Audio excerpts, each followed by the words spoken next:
ಏನೋ ಮಂಡ್ಯದ ಮೈತ್ರಿ ಅಭ್ಯರ್ಥಿಯಾಗಿ ನಿಖಿಲ್ ಸ್ಪರ್ಧೆ ವಿಚಾರಕ್ಕೆ ಸಂಬಂಧಪಟ್ಟ ಹಾಗೆ 8 ಶಾಸಕರು 3 ಸಚಿವರು ಎಂಎಲ್ಸಿ ಇರುವಾಗ ನನ್ನನ್ನ ಕಂಡ್ರೆ ಜೆಡಿಎಸ್ನವರಿಗೆ ಭಯ ಯಾಕೆ ಅಂತ ಪ್ರಶ್ನೆ ಕೇಳಿದ್ದಾರೆ.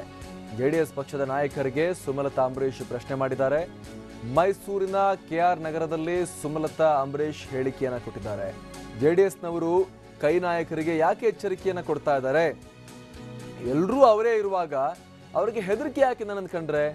ನನ್ನ ಕೆಲಸವನ್ನು ನಾನು ಮಾಡ್ತಾ ಇದ್ದೀನಿ, ನನ್ನ ಪ್ರಯತ್ನ ನಾನು ಪಡ್ತಾ ಇದ್ದೀನಿ, ನಿಮಗೆ ಯಾಕೆ ಇಷ್ಟೊಂದು ಗಾಬರಿ ಆಗ್ತಾ ಇದ್ದಾರೆ ನೀವು ಅನ್ನುವಂಥ ಪ್ರಶ್ನೆಯನ್ನ ಇಲ್ಲಿ ಸುಮಲತಾ ಅಂಬರೀಶ್ ಅವರು ಕೇಳಿದ್ದಾರೆ. ಮೈಸೂರಿನ ಕೆಆರ್ ನಗರದಲ್ಲಿ ಸುಮಲತಾ ಅಂಬರೀಶ್ ಅವರು ಈ ಹೇಳಿಕೆಯನ್ನ ಕೊಟ್ಟಿರುವಂಥದ್ದು.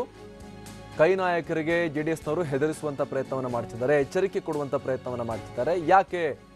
ಎಲ್ಲರೂ ನಿಮ್ಮವರೇ ಇದ್ದಾರೆ, MLAಗಳು, MLC, ಸಂಸದರು, ಸಚಿವರು ಎಲ್ಲ ನೀವೇ ಇದ್ದೀರಾ, ಇನ್ಯಾಕೆ ನಿಮಗೆ ನನ್ನ ಕಂಡ್ರೆ ಭಯ, ನನ್ನೊಬ್ಬಳು ಕಂಡ್ರೆ ಎಷ್ಟೊಂದು ಹೆದರಿಕೆ ಆಗುತ್ತೆ ನಿಮಗೆ ಅನ್ನೋ ಅರ್ಥದಲ್ಲಿ ಸುಮಲತಾ ಅಂಬರೀಶ್ ಅವರು ಪ್ರಶ್ನೆಯನ್ನ ಕೇಳಿದ್ದಾರೆ ಜೆಡಿಎಸ್ನ ನಾಯಕರುಗಳಿಗೆ.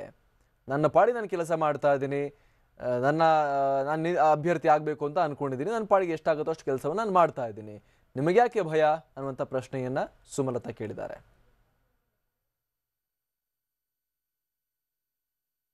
ಗೊತ್ತಾಗ್ತಿಲ್ಲ, ಯಾಕೆಂದರೆ 8 ಅವರೇ MLAs, 3 ಸಚಿವರಿದ್ದಾರೆ, MLCಗಳಿದ್ದಾರೆ, CM ಇದ್ದಾರೆ. ಇನ್ಯಾಕೆ ಅವ್ರಿಗೆ ಭಯ? ಅವ್ರು ಆರಾಮಾಗಿ ಗೆದ್ಕೊಂಡು ಬರ್ಬೋದಲ್ಲ, ನಾವೇನು ಬೇಡ ಅನ್ನಲ್ಲ. ಅವ್ರನ್ನೇ ಕೇಳಿ ಅವ್ರು ಯಾಕೆ ಮತ್ತಷ್ಟು ಮಾಹಿತಿಯನ್ನ ಕೊಡ್ತಾ ನಮ್ಮ ಪ್ರತಿನಿಧಿ ದಿಲೀಪ್, ಸುಮಲತಾ ಅವರ ಈ ನಗುತ್ತಾ ಕೊಟ್ಟಿರುವಂತ ರೆಸ್ಪಾನ್ಸ್ ನೋಡ್ತಾ ಹೋದ್ರೆ ಅವ್ರದ್ದು ಬಹಳ ಆತ್ಮವಿಶ್ವಾಸ ಬಂದಿರೋ ತರ ಸುಮಲತಾ ಅವ್ರಿಗೆ ಕಾಣಿಸ್ತಾ ಇದೆ. ಅವರು ನೇರವಾಗಿ ಹೇಳ್ತಾ ಇದ್ದಾರೆ, ಚಾಲೆಂಜೇ ಮಾಡ್ತಾ ಇದ್ದಾರೆ, ಶಾಸಕರು ನಿಮ್ಮವರಿದ್ದಾರೆ, ಅಷ್ಟು ಜನ, 3 ಜನ ಮಂತ್ರಿಗಳಿದ್ದೀರಿ, MLC ಇದ್ದೀರಿ, MP ಇದ್ದೀರಿ, ನಿಮ್ಗೆ ಯಾಕೆ ಭಯ? ನನ್ನ ಕಂಡ್ರೆ, ನನ್ನ ಒಬ್ಳು ಕಂಡ್ರೆ ನಿಮ್ಗೆ ಯಾಕೆ ಭಯ ಅಂತ ಕೇಳ್ತಾ ಇದ್ದಾರೆ ಈಗ ದಿಲೀಪ್. ಪ್ರಸಾದ್, ಏನು ಅಂತಂದ್ರೆ ನಿನ್ನೆ ಸಚಿವ ಸಾರಾ ಮಹೇಶ್ ಅವರು ಒಂದು ರೀತಿಯಲ್ಲಿ ಎಚ್ಚರಿಕೆಯನ್ನ ಕೊಟ್ಟಿದ್ರು ಕಾಂಗ್ರೆಸ್ ನಾಯಕರಿಗೆ ಮತ್ತೆ ಕಾಂಗ್ರೆಸ್ ಮುಖಂಡರುಗಳಿಗೆ. ಏನು KR ನಗರ ಕ್ಷೇತ್ರದಲ್ಲಿ ನೀವು ಕಾಂಗ್ರೆಸ್ ಅವರು ನಮ್ಮನ್ನ ಕೈ ಹಿಡಿಲಿಲ್ಲ ಅಂತಂದ್ರೆ ನಾವು ಮೈಸೂರಿನಲ್ಲಿ ನಾವು ನಿಮ್ಮನ್ನ ಕೈ ಹಿಡಿಯಲ್ಲ ಅನ್ನುವಂತ ರೀತಿಯಲ್ಲಿ ಎಚ್ಚರಿಕೆಯ ಸಂದೇಶವನ್ನ ಕಾಂಗ್ರೆಸ್ ನಾಯಕರಿಗೆ ಸಚಿವ ಸಾರಾ ಮಹೇಶ್ ಅವರು ರವಾನೆ ಮಾಡಿದ್ರು.